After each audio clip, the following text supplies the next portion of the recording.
हाल ही में आईयूसीएन के द्वारा पेड़ों की प्रजातियों को लेकर के एक रिपोर्ट जारी की गई है। किसने रिपोर्ट जारी की है? आईयूसीएन ने।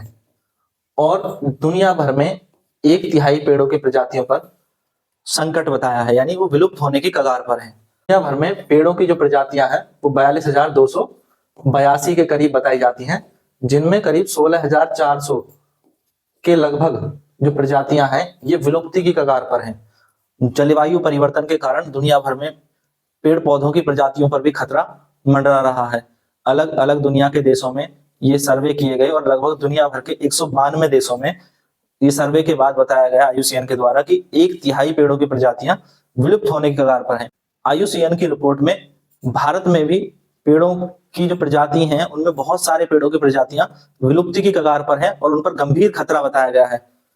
आईयूसीएन की रिपोर्ट में कहा गया कि भारत में न सिर्फ सड़कों और घरों से पेड़ गायब हो रहे हैं, बल्कि खेतों से भी पेड़ गायब हो रहे हैं। जहां पहले हमारे घरों में, खेतों में, सड़कों के आसपास आम, बबूल, शीशम, जामुन, नीम इस तरह के पेड़ बहुत देखने को मिलते थे, अब सड़कों के किनारे इस तरह के पेड़ विलुप्त हो रहे हैं और ये बात आईयूसीएन की रिपोर्ट में कही गई है। वहीं दक्षिण अमेरिका, जो कि दुनिया भर में सबसे अधिक पेड़ों की प्रजातियों का घर है, वहां पर भी करीब 3,500 पेड़ों की प्रजातियों को विलुप्ति की कगार पर बताया गया है।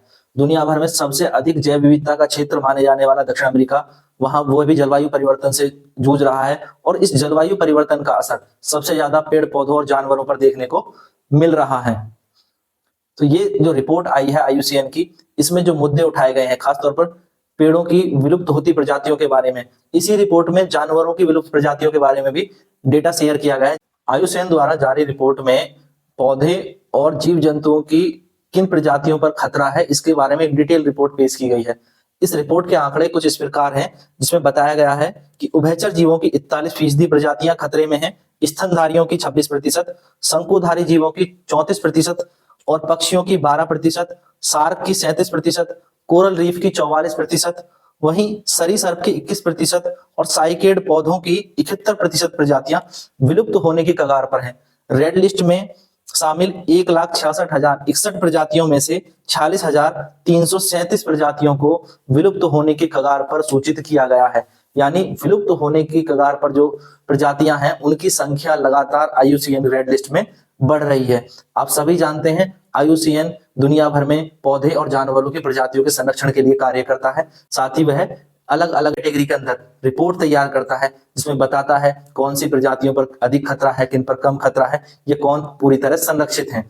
अब इस में 1,66,000 से अधिक प्रजातियों का वह अध्ययन करता है और जिसमें करीब 46,000 प्रजातियां विलुप्ति की कगार पर, यानी सबसे ज्यादा इंडेंजर्ड लिस्ट में रखी गई हैं। तो यह बहुत ही चिंताजनक विषय है। तो दुनिया भर में जीव जंतुओं की, पौधों की कुल प्रजातियों में से 25% प्रजातियां खतरे में हैं। इस पर सोचना होगा और इस पर आप सभी को, लोगों को मिलकर के प्रयास करने होंगे। जलवायु परिवर्तन के खतरे से निपटना होगा, तभी हम इन जीव जंतुओं और पौधों की प्रजातियों को संरक्षित कर पाएंगे। अन्यथा ये सारी प्रजातियां कुछ समय बाद इस धरती से समाप्त हो जाएंगी। आईयूसीएन के द्वारा जैगुआर की घटती संख्या पर चिंता जताई गई और बताया गया कि पिछले 21 सालों में जैगुआर की संख्या 25% तक घटी है। जैगुआर पारिस्थितिक तंत्र को बनाए रखने में महत्वपूर्ण भूमिका निभाते हैं। शीर्ष शिकारियों में ये आते हैं और ये अपने निवास स्थान पर खाद्य श्रृंखला को संतुलित रखने में बहुत महत्वपूर्ण रोल निभाते हैं। जैगुआर के संकटग्रस्त होने का जो प्रमुख कारण माना जा रहा है वो है इनके आवास का विनाश और विखंडन। इसको प्रमुख रूप से कारण माना जा रहा है। जो नई नई जल विद्युत परियोजनाएं लगाई जाती हैं, वनों की कटाई और कृषि गतिविधियां, क्योंकि जैगुआर को रहने के लिए एक बड़े क्षेत्र की आवश्यकता होती है, तो बड़ी जल परियोजनाएं, वनों की कटाई और कृषि गतिविधियां उस क्षेत्र को सीमित कर देती हैं, छोटा कर देती हैं। इस कारण से भी जैगुआर के लिए जो निवास स्थान है वो छोटे होते जा रहे हैं, जिसकी वजह से इनकी संख्या लगातार घटती जा रही है। वहीं आईयूसीएन इस बात पर भी ध्यान केंद्रित कर रहा है कहीं जैगुआरों की संख्या अवैध शिकार के कारण तो नहीं घटी है। अगर ऐसा पाया जाता है तो इन्हें असुरक्षित श्रेणी में भी चिन्हित किया जा सकता है। अभी आईयूसीएन के द्वारा चिंता जताई गई है और कहा गया है कि जैगुआर के संरक्षण के लिए जल्द से जल्द उचित रणनीतियां बनाई जानी चाहिए।